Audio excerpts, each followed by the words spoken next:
Hello दोस्तों, नमस्कार। Shweta blog में आप सभी का स्वागत है। कैसे हैं आप लोग? आशा करते हैं कि आप सब अच्छे होंगे। तो चलिए आज इस वीडियो में जानेंगे कि चैती छठ कब पड़ रहा है, चैती छठ का क्या नियम विधि होती है और कौन कौन से दिन हमें कौन कौन सा कार्य करना चाहिए और चैती छठ क्यों किया जाता है। तो वीडियो में आगे बढ़ने से पहले आप सभी से एक रिक्वेस्ट है कि प्लीज़ चैनल को सब्सक्राइब कर दे, एक लाइक कर दे और मुझे कमेंट करके ज़रूर बताएं कि मेरी वीडियो आप लोगों को कैसी लग रही है। तो चलिए वीडियो को कंटिन्यू करते हैं। चैती छठ जो है, चैती छठ करने से सभी मनोकामना पूरा होता है और संतान प्राप्ति की जो मनोकामना होता है वो बहुत ही शीघ्र पूरा होता है। तो बहुत लोग हैं जो संतान प्राप्ति की मनोकामना करके भी करते हैं, घर में सुख समृद्धि के लिए भी किया जाता है।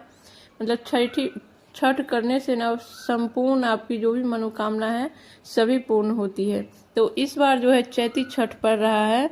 हिंदू पंचांग के अनुसार चैती छठ इस बार पड़ रहा है 2025 में। चतुर्थी तिथि दिन मंगलवार 1 अप्रैल 2025 को नहाय खाई किया जाएगा। पंचमी तिथि दिन बुधवार 2 अप्रैल 2025 को खरना किया जाएगा। षष्ठी तिथि दिन बृहस्पतिवार 3 अप्रैल 2025 को संध्या अर्घ दिया जाएगा और सप्तमी तिथि दिन शुक्रवार 4 अप्रैल 2025 को सुबह का अर्घ दिया जाएगा।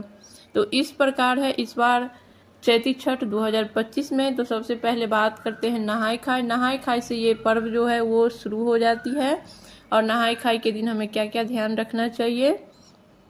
तो नहाय खाय के दिन आप सुबह में सबसे पहले नाखून काट लीजिए। नाखून काट करके नहाया जाता है।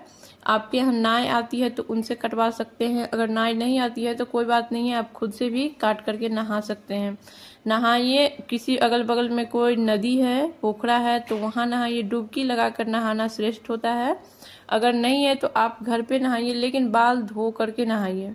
बाल में शैम्पू का यूज नहीं करना है, लेकिन पानी से बाल को भिंगा करके नहाया जाता है। नहाने के बाद सबसे पहले सूर्य भगवान को अर्घ दे दें।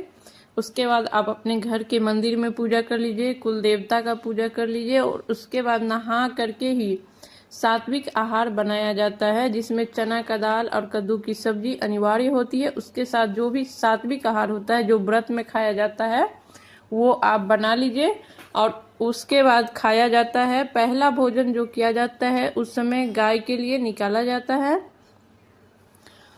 उसके बाद आप दिन में दूसरा तीसरा भोजन भी कर सकते हैं।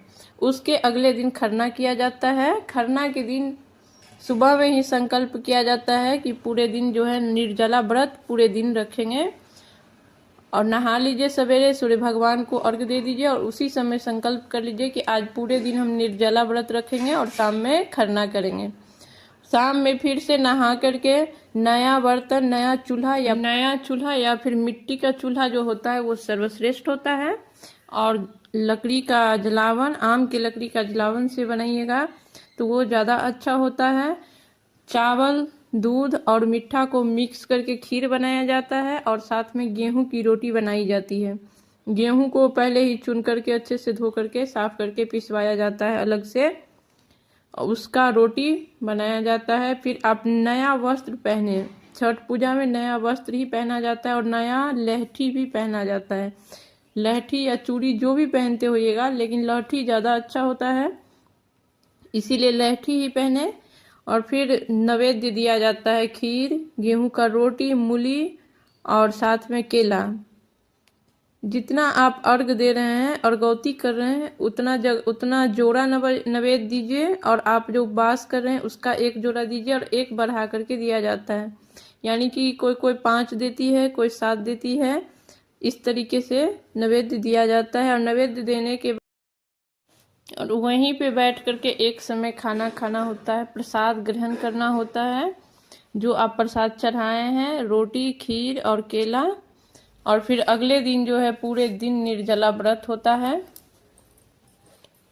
पूरे 24 घंटा का। और अगले दिन सुबह में नहा धो करके नया बर्तन, नया चूल्हा पे फिर से जिस दिन संध्या अर्घ दिया जाएगा उस दिन प्रसाद बनाया जाता है। छठ पूजा में महाप्रसाद जो होता है वो ठेकुआ और भुसवा होता है।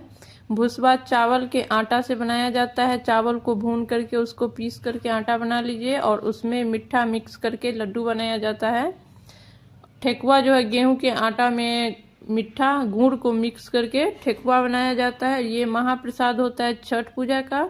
और उसके साथ आप 5 तरह का फल और गौती बद्धी और मूली, अदरक जो पत्ता वाली आती है, कुसियार, गन्ना जिसको बोलते हैं, वो सब कोनिया, कंसुप्ती या कोई बांस की नया डाली में डाल करके शाम को अर्घ दिया जाता है। छठ घाट पे जाके पोखरा में दे सकते हैं, नदी में दे सकते हैं, नहीं तो आजकल तो चापाकल पे भी लोग देने लगे हैं। तो अपने सुविधा अनुसार दीजिए। फिर उसी अर्घ को वहाँ से उठा करके रात में लेकर के आ जाते हैं। अर्घ देने के बाद रख देते हैं और उसी को उठा करके सुबह के अर्घ दिए जाते हैं। वही अर्घौती उठा करके फिर से जाइए जहाँ पोखरा नदी तालाब पे दे रहे हैं तो वहाँ, और वहाँ उगते हुए सूर्य को अर्घ दिया जाता है। और अर्घ देने के बाद जो व्रती होती है उनका व्रत समाप्त होता है। उस दिन सबसे पहले प्रसाद ग्रहण किया जाता है। पूजा पाठ खत्म होने, घर में जो कुल देवी देवता का पूजा है वो सब करने के बाद, और इसी तरीके से महापर्व जो है छठ की पारण करके समाप्ति किया जाती है। सभी लोगों में प्रसाद वितरण करना होता है और इसका प्रसाद का बहुत ही महत्व है, छठ पूजा का प्रसाद का। तो आज का वीडियो यहीं पे समाप्त करते हैं। कैसा लगा छठ पूजा का वीडियो ये आप ज़रूर कमेंट करके बताइए। फिर मिलेंगे किसी नए वीडियो के साथ, तब तक के लिए नमस्कार और वीडियो देखने के लिए बहुत बहुत धन्यवाद।